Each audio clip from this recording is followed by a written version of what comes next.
요한복음 9장 39절에서 41절까지 말씀입니다. 우리 다 차야신 줄 알고 한 절씩 교독하고 마지막 41절은 같이 읽도록 하겠습니다. 예수께서 이르시되 내가 심판하러 이 세상에 왔으니 보지 못하는 자들은 보게 하고 보는 자들은 맹인이 되게 하려 함이라 하시니.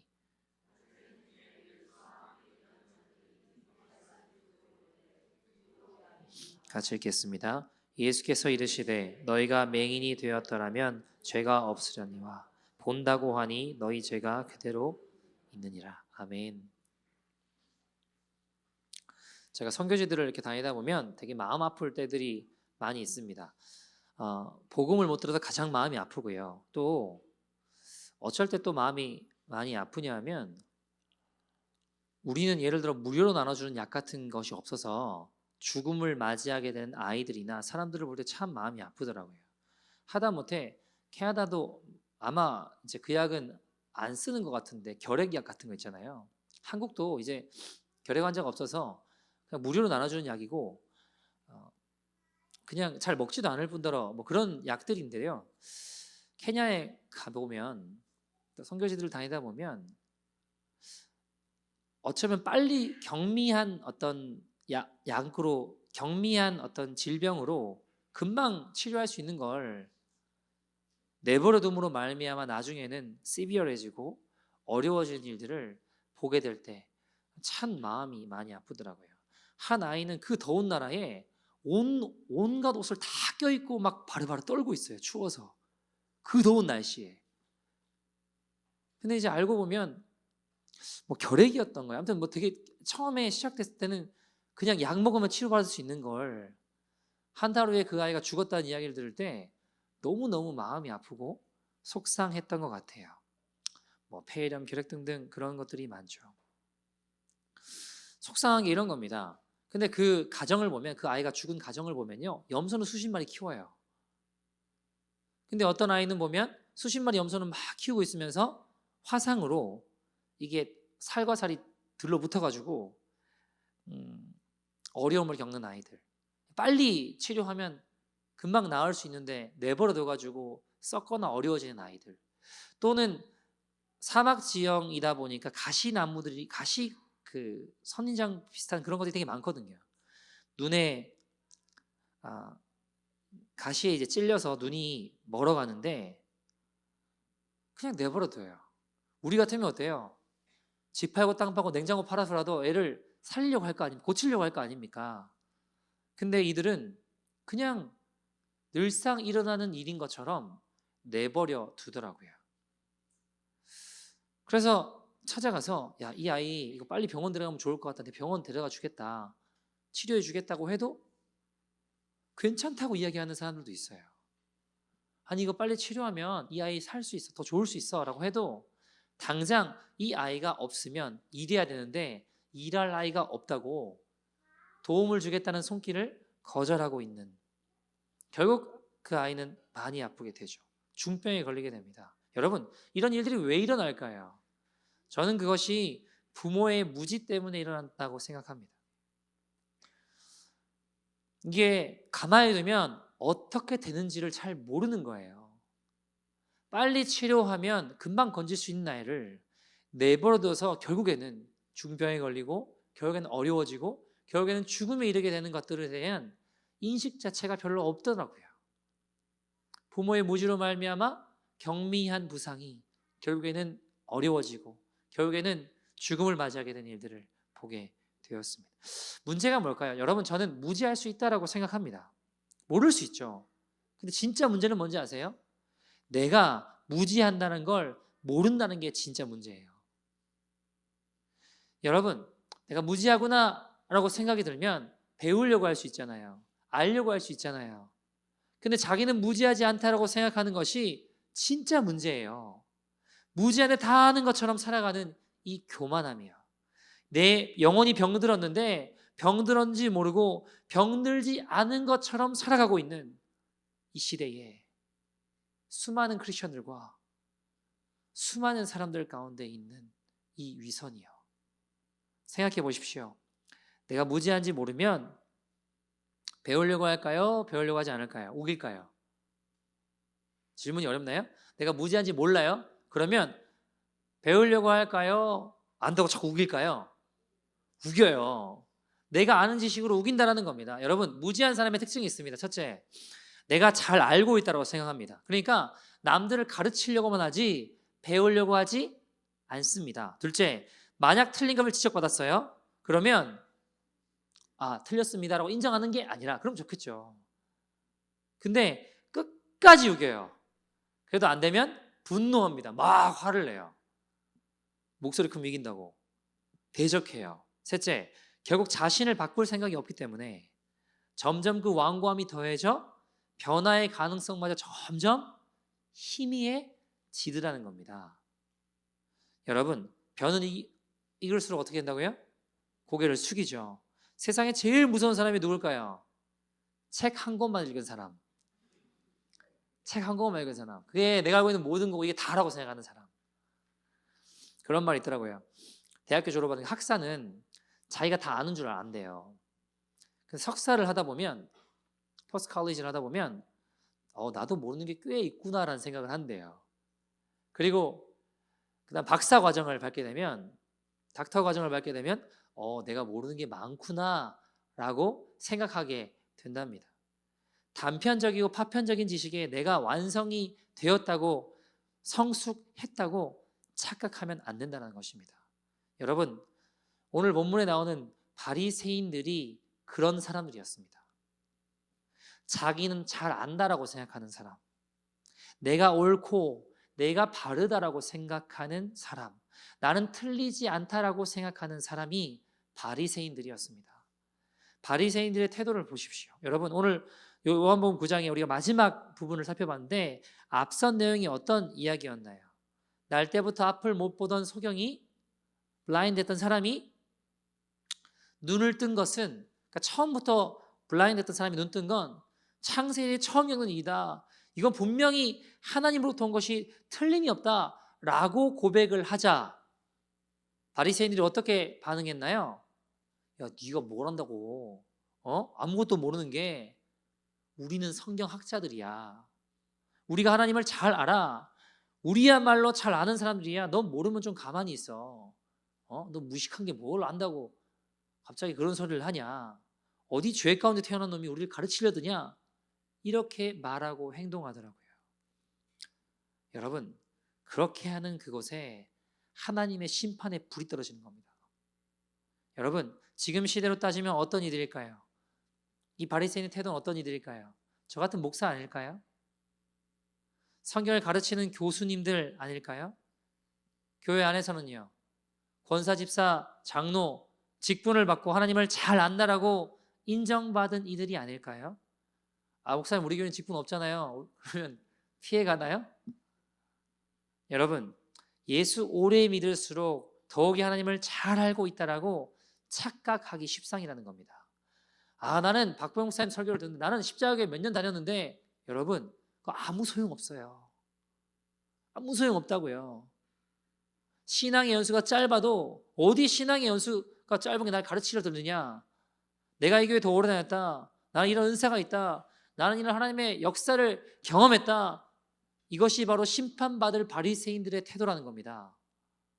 여러분, 김용희 선교사님 아시죠? 김용희 선교사님. 한국에 이분이 복음학교, 지금도 하시는지 모르겠는데 복음학교라는 것들을 오랫동안 하셨거든요. 5박 6일 동안 주일 저녁부터 들어가서 아무튼 한 주 내도록 거기 들어가서 먹고 예배만 드려요. 저도 거기 가봤는데 신청을 하면 사전에 전화 면접을 하거든요. 근데 거기 첫 질문이 뭐냐면, 복음이 무엇이라고 생각하십니까? 이런 질문이에요. 이렇게 질문하면 일반적으로 사람들은 겸손하게 제가 잘 모르지만 나를 위해 죽으시고 부활하신 예수님을 나의 구주로 믿는 것 등등 자신이 아는 복음을 열심히 설명합니다. 근데 이런 분들이 계시다라는 거예요. 복음이 뭐라고 생각하십니까? 라고 하면 이 사람이 뭐라고 하는 거야? 나 총회장이야. 나 누군지 몰라? 나 노회장이야. 이런다라는 거예요. 그런 사람들은 바로 잘린대요. 입소 못 들어온대요. 들으려고 하지 않는 사람. 사람들이죠. 내가 다 안다라고 생각하는 사람들입니다. 여러분, 이런 자들을 향한 주님의 평가를 보십시오. 그게 오늘 본문 내용입니다. 오늘 본문 내용 어떤 말씀인가요? 39절에서 41절 같이 한번 다시 읽어볼까요? 시작. 예수께서 이르시되 내가 심판하러 이 세상에 왔으니 보지 못하는 자들은 보게 하고 보는 자들은 맹인되게 하려 함이라 하시니 바리새인 중에 예수와 함께 있던 자들이 이 말씀을 듣고 이르되 우리가 맹인인가? 예수께서 이르시되 너희가 맹인 되었더라면 죄가 없으려니와 본다고 하니 너희 죄가 그대로 있느니라. 여러분 무슨 말인가요? 나는 본다, 나는 안다 하는 자들은 스스로 맹인된 자들이다.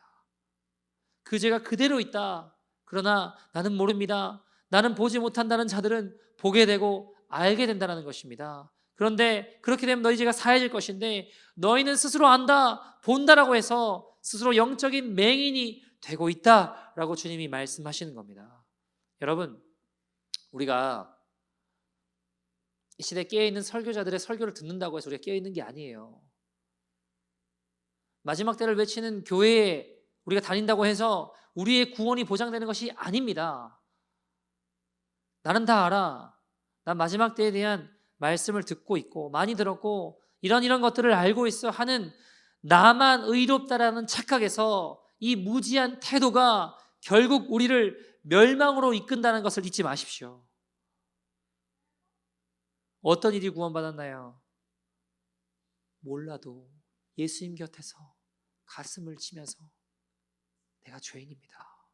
내가 죄인임을 깨달은 세리들, 창기들, 창녀들, 그들은 자신이 눈먼 자임을 죄인임을 시인하며 예수님께 나아갔습니다. 예수님이 그들의 죄를 사하시고 자기는 잘 모른다며 그저 주님의 은혜를 간절히 구하는 수많은 죄인들에게 구원이 임했다라는 사실을 우리는 잊지 말아야 됩니다. 여러분, 예수님은 스스로 본다 하고 안다 하며 뉘우치지 않는 자들을 행해서 이렇게 말씀하였습니다. 마태복음 21장 31절 하반부에 보면 내가 진실로 너희에게 이르노니 세리들과 창녀들이 너희보다 먼저 하나님의 나라에 들어갈 거야. 너희가 의롭다고 하고 하나님 말씀을 안다고 하고 너희는 바른데 저들은 틀렸다라고 하는 그 바리새인들과 의롭다고 하는 그들을 향해서 내가 진실로 너희한테 이르는데 너희보다 저 죄인들, 세리들, 창기들이 먼저 하나님 나라에 들어갈 거야. 주님이 십자가에서 계속 기도하셨던 게 뭐예요? 아버지여 저들의 죄를 용서하여 주십시오. 저들이 하는 짓을 안다고요? 모른다고요? 모른다고요. 알지 못하나이다. 무슨 짓을 하는지 알지 못하고 살아가고 있습니다. 여러분 혹시 그것이 우리의 모습은 아닐까요? 그것이 우리의 모습은 아닐까요? 여러분 그 송명희 시인의 시 중에 그 찬양 있잖아요. 나라는 찬양. 나 가진 재물 없으나 나 남이 가진 지식 없으나 나 남에게 있는 건강이 있지 않으나 난 다 모르고 다 부족하고 다 없대요.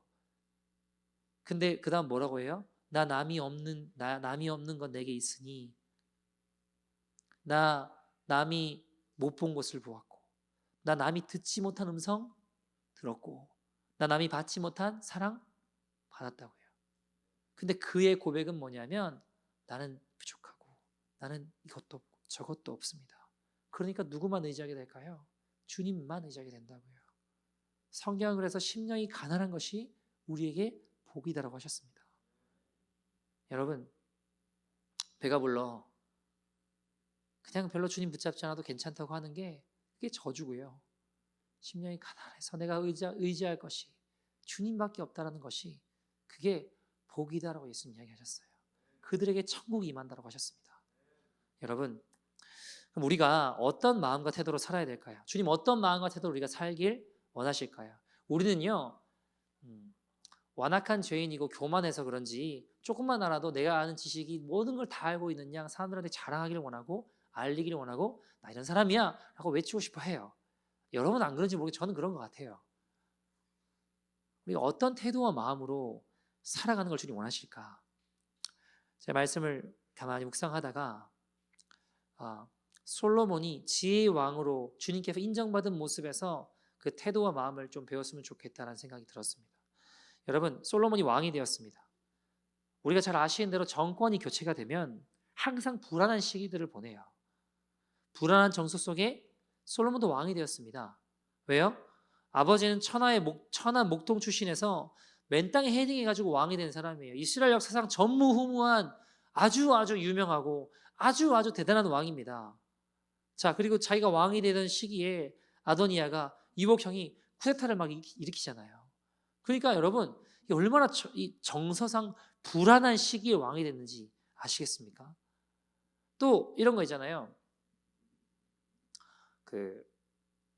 뭐 대통령도 그런지 모르겠는데 어쨌든 왕들 보면요, 앞에 있는 사람이 너무 잘하면 뒤에 이어받는 사람이 부담스러워해요. 앞에 너무 잘하면 내가 그걸 이어서 잘할 수 있을까라는 걱정이 들기 때문이죠.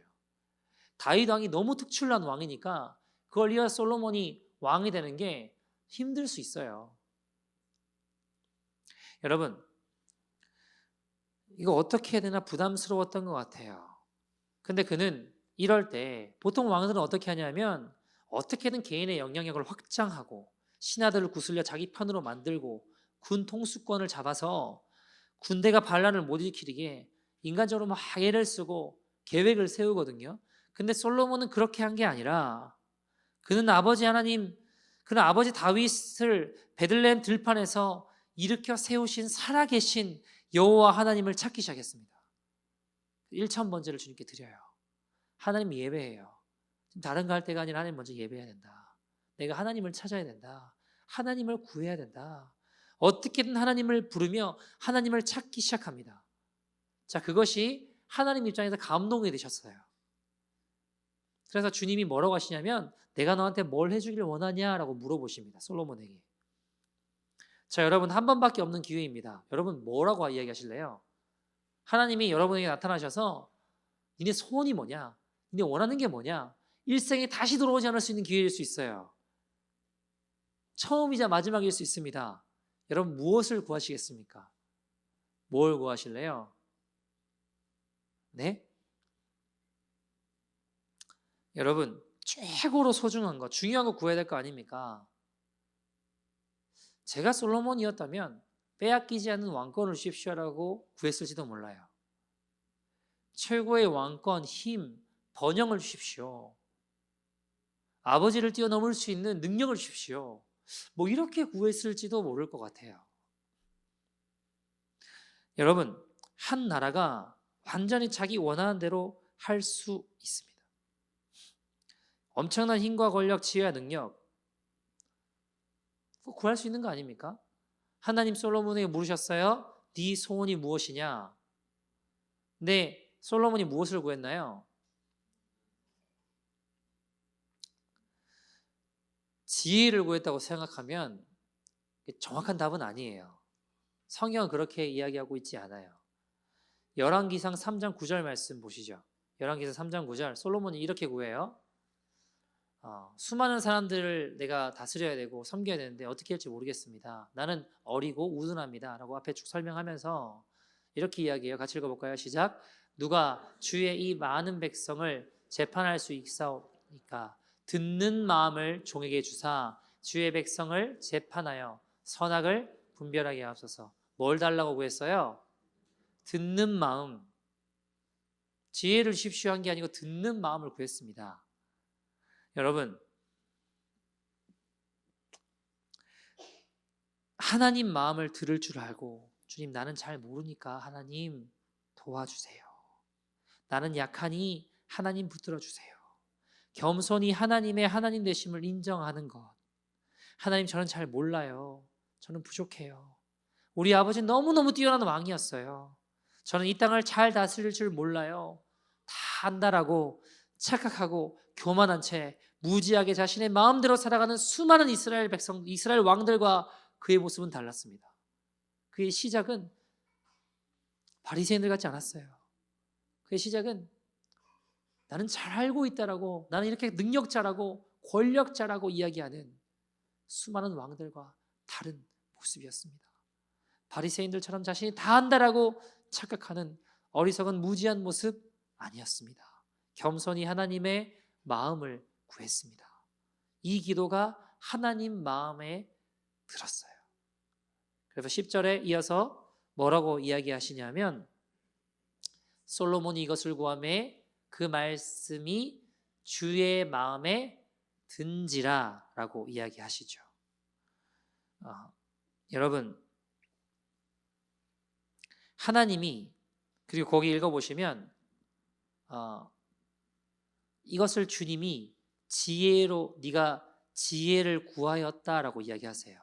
그 11절부터 보시면, 그러니까 무슨 이야기냐면 솔로몬은 듣는 마음을 구했는데 하나님 모실 때 지혜는 뭐예요? 듣는 마음이 지혜라는 거예요. 우리가 생각하는 지혜는 뭐예요? 우리가 생각하는 지혜, 제때 적세적소에 어떤 사람 무릎을 치는 것 같은 이야기를 꺼낼 수 있는 거, 그게 우린 지혜라고 생각하지만 하나님 입장에서 지혜는 뭐라고요? 하나님의 마음을 듣는 것이 지혜라는 겁니다. 하나님 것을 지혜로 인정하시며 모든 것을 허락해 주셨습니다. 지혜가 뭐예요? 하나님 편에서 지혜는 똑똑하고 능력 있고 분석을 잘하고 판단을 잘하는 것이 아니라 뭐예요? 듣는 마음입니다. 하나님 차원에서 지혜는 듣고 순종할 마음이 있는 것이 지혜라는 것입니다. 위태위태한 왕이었던 솔로몬이 결국 모든 사람들이 솔로몬을 다 인정하고 흔들 수 없는 왕권을 가지게 되었습니다. 그때부터 문제가 발생하는 거죠. 그런데 이방 여인들과 결혼하고 모든 이가 인정하고 모든 것을 다 누리고 가셨다라고 여길 그때부터 그는 이방 여인들과 결혼하고 모든 사람들이 부러워하고 모든 것을 든든히 가지게 된 그때부터 망하기 시작했습니다. 솔로몬이 자기가 쓴 잠언에 뭐라고 이야기해요? 잠언 4장 23절, 무릇 지킬 만한 것 중에 무엇을 지키라고요?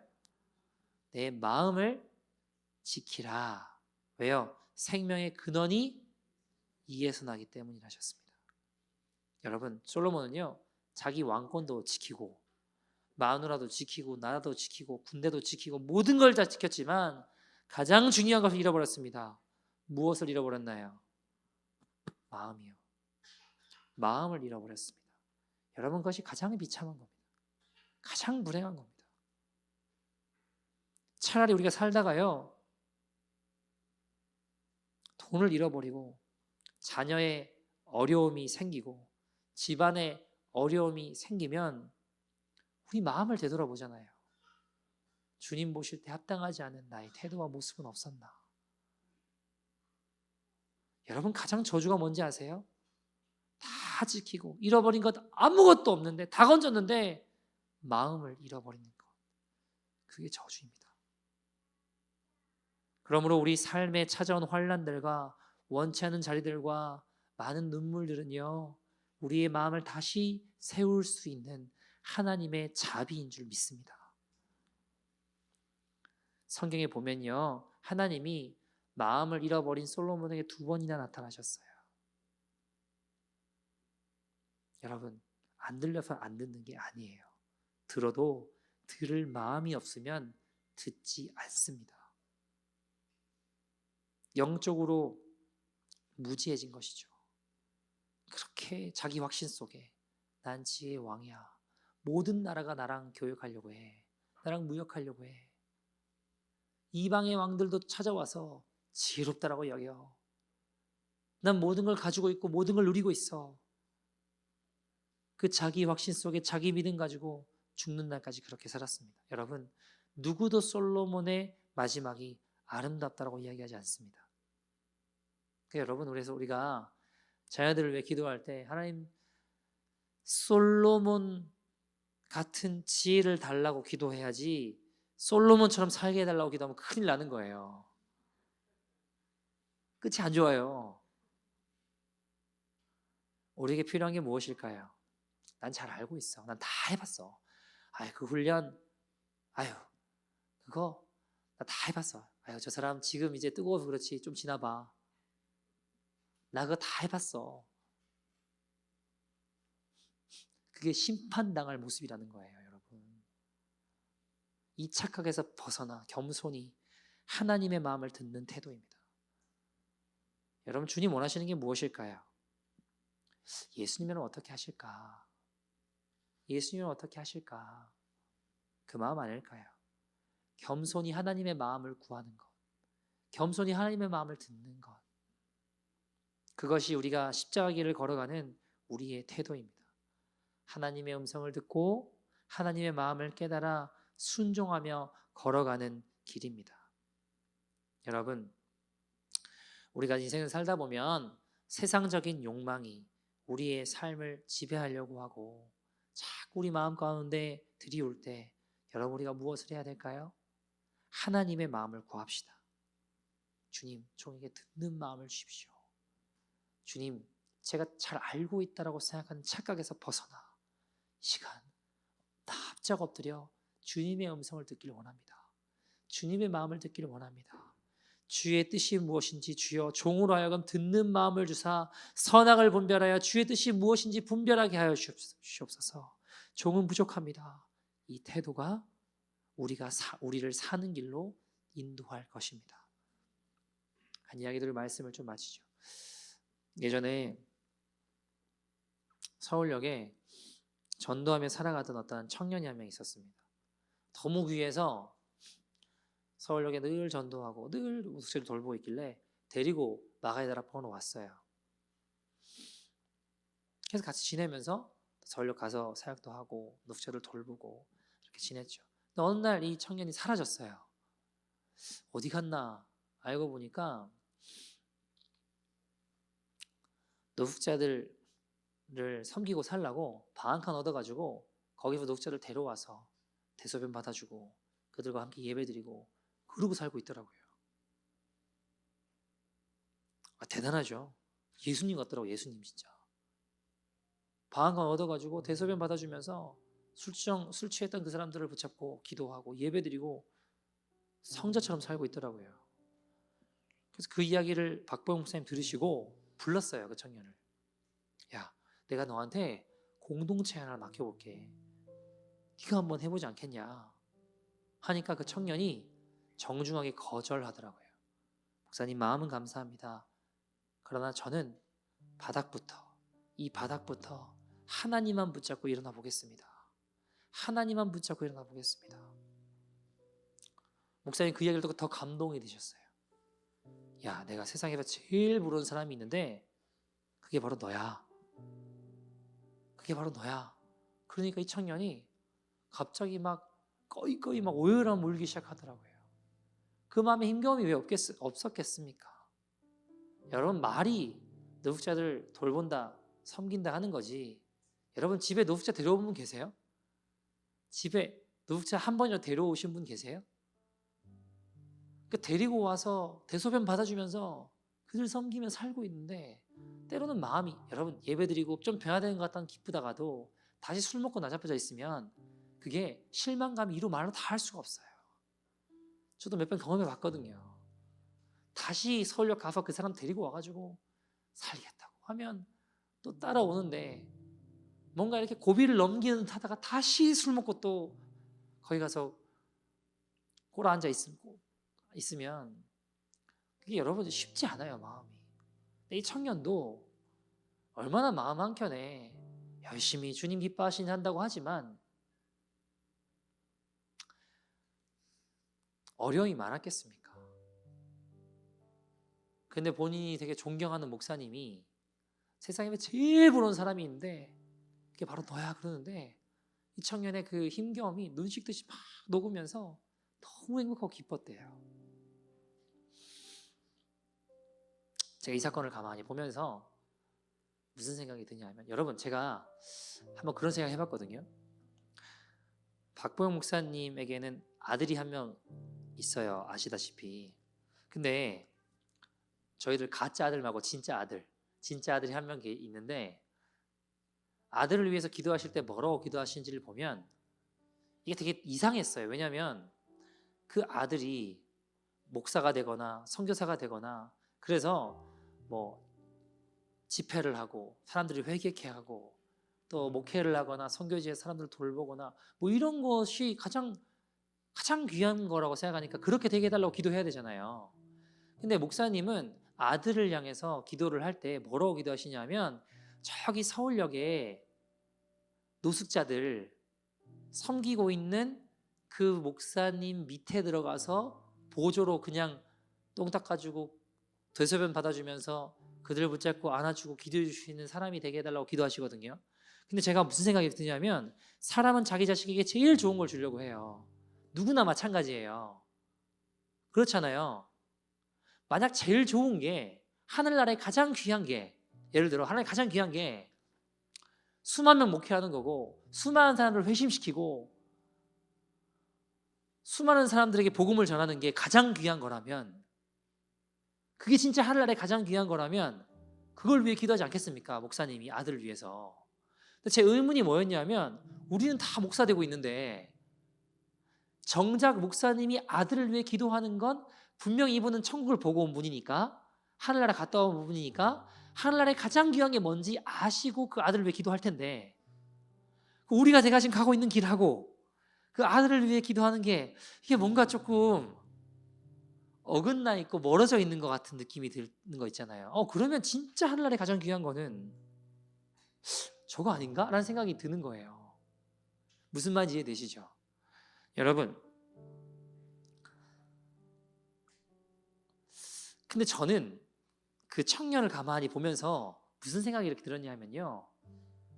야, 부럽다. 나도 그러면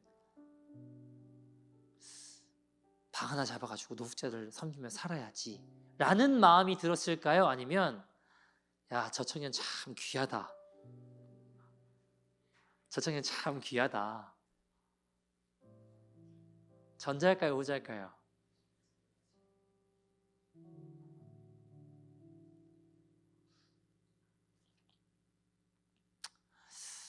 저는 저 청년 참 귀하다 그러고 있더라고요. 여러분, 이게요, 제가 노숙자 사역을 해보면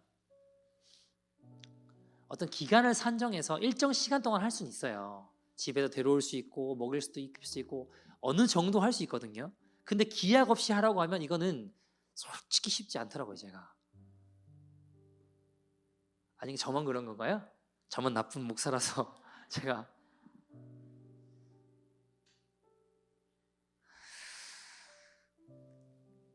여러분, 말은 거창하고 숭고하게 할 수 있지만 잠깐은 그렇게 했으면 평생 저렇게 살고 싶지는 않더라고요.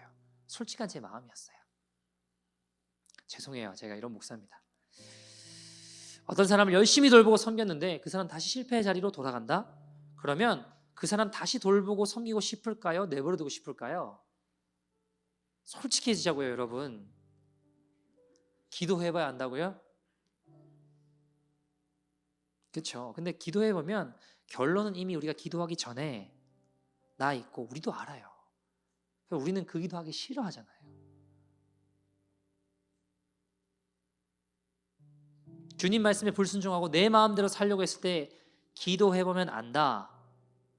여러분, 욕심대로 육심대로 살아가는 거 잘못되었다는 거 다 알아요. 그래서 하기 싫어하는 거잖아요. 이 청년의 일을 보면서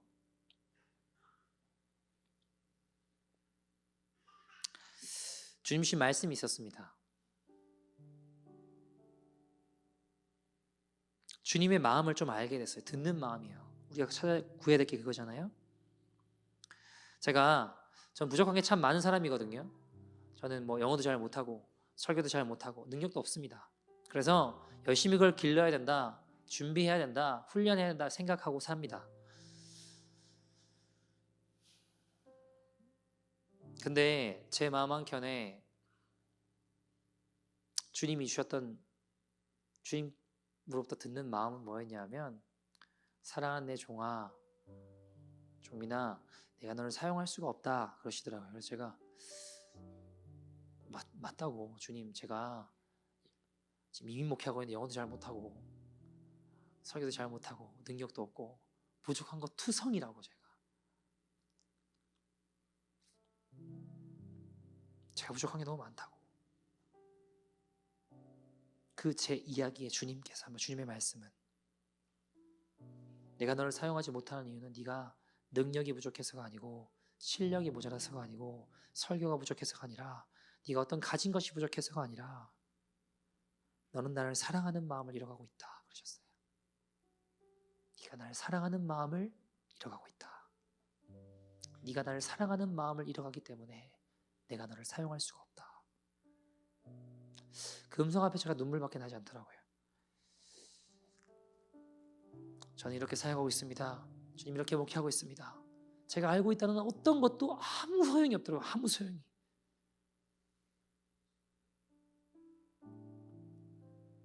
제가 주님 앞에 드릴 수 있는 게 하나님 내가 이렇게 사역하고 저렇게 했고 뭐 아무것도 주님 앞에 내어드릴 수 있는 게 없더라고요. 그냥 주님 사랑하는 마음 잃어가고 있는 제 모습 자체가 보이니까 주님 가장 기뻐하시냐면 나 주님의 기쁨 되기 원합니다라고 고백하지만 그건 말고 저건 빼고 이건 내가 원하지 않으니까 싫고요. 내가 원하는 이것만 내가 하고 싶어요. 하고 있는 제 모습 가운데 정말 주님이 1번이고 주님을 정말 사랑한다면 제가 앞뒤 무엇을 가리겠습니까? 그분이 제게 가장 귀한 분이고 저의 생명이고 모든 것 되신다면 그분이 정말 제 유일한 사랑이고 정말 전부가 되신다면 제가 묻거나 따지고 할 게 뭐가 있겠습니까? 그분이 제 전부인데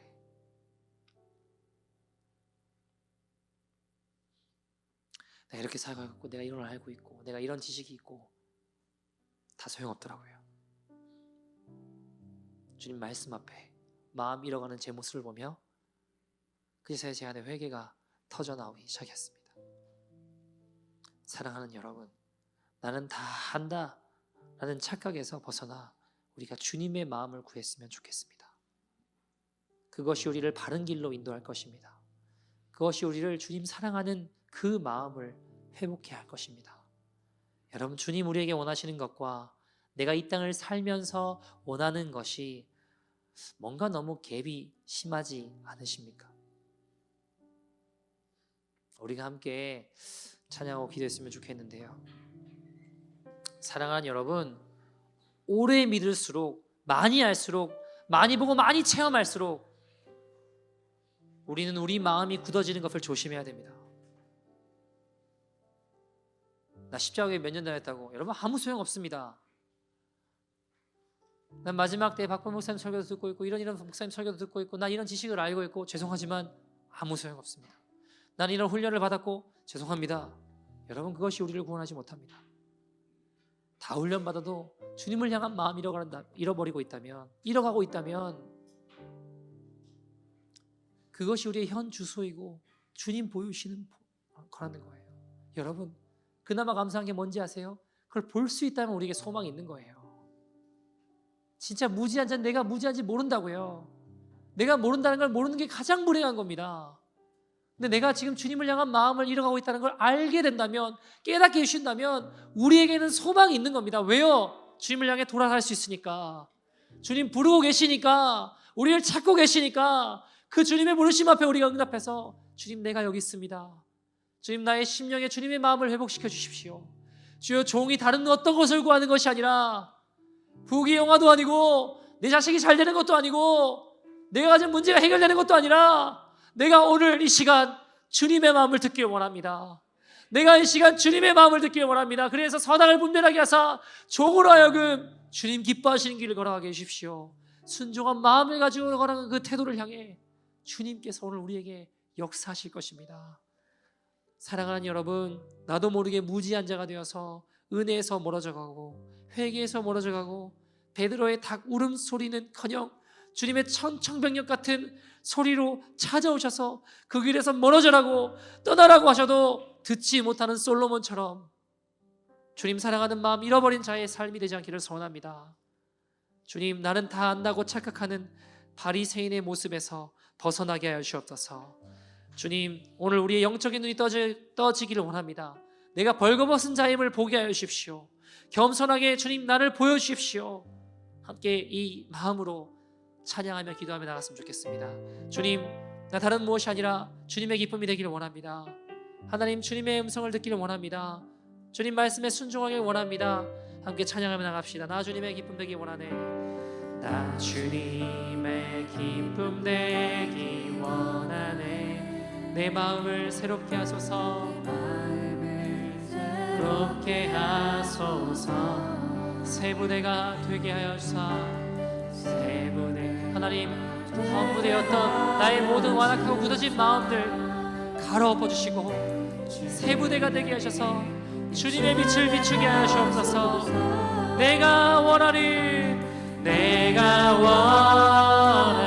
단 한 가지 주님의 기쁨이 되는 것. 내가 원하는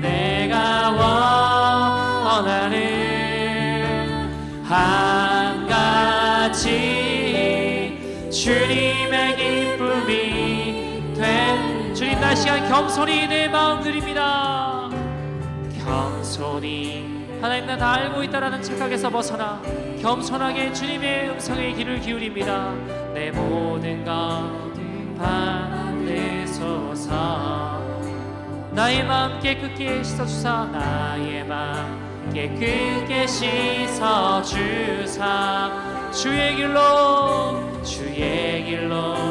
행하게 하소서. 내가 원하는 한 가지, 단 한 가지.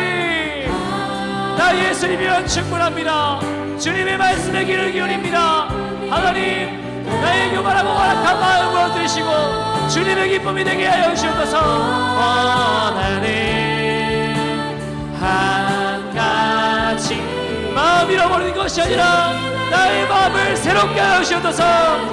성령의 물로 나의 마음을 태우소서. 성령의 물로 나의 마음을 태워주소서. 성령의 물로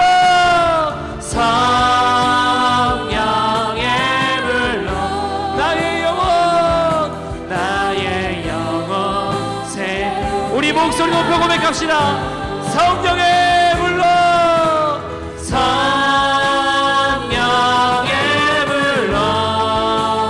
나의 마음을 마음을 잃어가고 있고 굳어져가고 있는 나의 마음을 성령의 물로 태우셔서 하나님 새롭게 하여 주십시오. 주님 사랑하는 마음 회복시켜 주십시오. 나의 영혼 새롭게 하여 주십시오. 우리 다같이 주님의 이름 세 번 부르고 동성으로 기도하겠습니다. 주여